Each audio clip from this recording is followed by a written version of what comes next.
के खोजल दुल्हा पर न पसंद काहे रे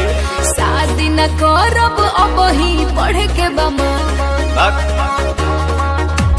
पापा जी के खोजल दुल्हा पर न पसंद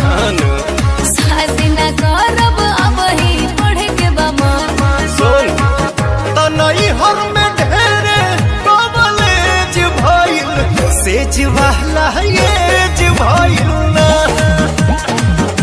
नई हर में ढेरे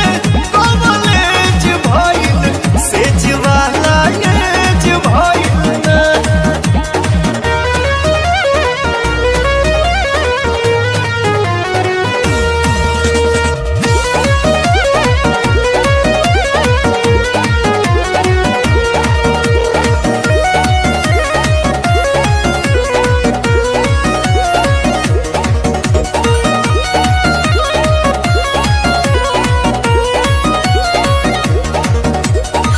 वही उम्र मोर बाट खेले खाए के तनिको न मन करे ससुरा में जाए के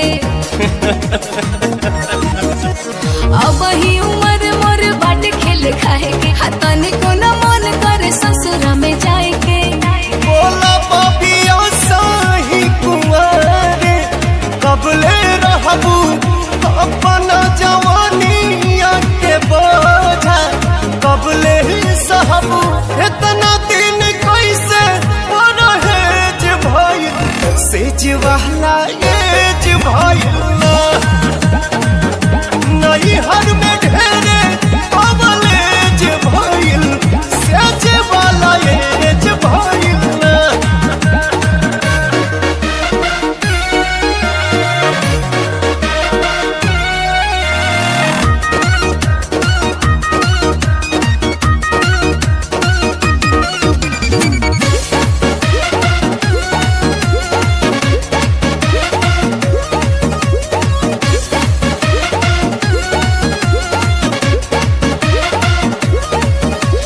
जहियाल मन करे रहब कुंवारी अरुण बिहारी पवन पहनब न साड़ी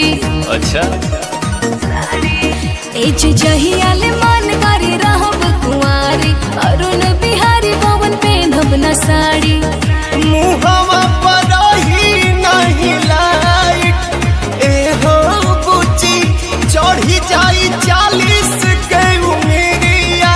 त केहू न पूछी लाल गाल लागे नून भेज भइल सेज वाला एज भइल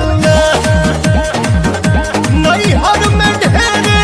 कॉलेज भइल सेज वाला एज भइल